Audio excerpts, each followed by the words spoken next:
Dongo ya chama cha ODM Oburu Odinga ni waveye kanze kesi ya kulunja mwandika munene Edwin Sifuna enine kanisa ni wa Shalom kuya Makupa kaunti ya Mombasa ni wathesya kana Sifuna hanavetangiwe mwanyani wa mwandiki ine na vetangwa chamani kiu Daniel Mwangela nokuelesya endane na kanisa ni wa Miracle Church ulai Makupa Mombasa. Oburu ni waveye ithekana tusya kana mwandiki munene wa chama cha ODM Edwin Sifuna nukwithitu chamani ndawata kana vetiwe mwanani usu wa mwandiki munene indi aende ya kwikala member thini wa chama ki. Our party will continue to be united. We are going to be united and we shall not allow divisive forces to divide us.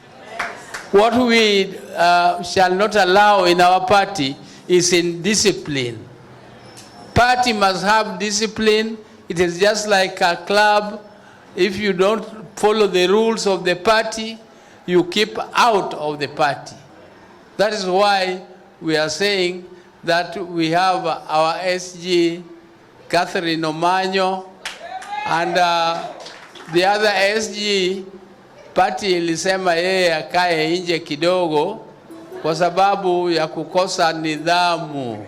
Nikitumi niki valawa ilisekana itambi no siukana mia ilanitu ya chama ki ya kulunga metua na mekalile vala itambi ino kuno kwa mwanosua mwandiki munene indi tiku mveta kuma chamani. Somebody must feel some little pain for being indisciplined so that the party can continue to be united. The party cannot be based on fear. There's nobody who is indispensable, including me. Hata kama mimi nikikosa nidhamu nitolewe. Na muatongoi angiungwa chama kicha ODM ni maende na uthingirila kana chama kiesa kuanika na kiesa kulikilwa maende ya utetea uumo wa chama kicha ODM kila kwa weekend kuoneka kiende na uthingithia mi na atongoi amwe kuoneka mena miungamo mietu yikivuthukanio. Kama hapa kama SG Secretary General of the biggest party in East and Central Africa, ODM.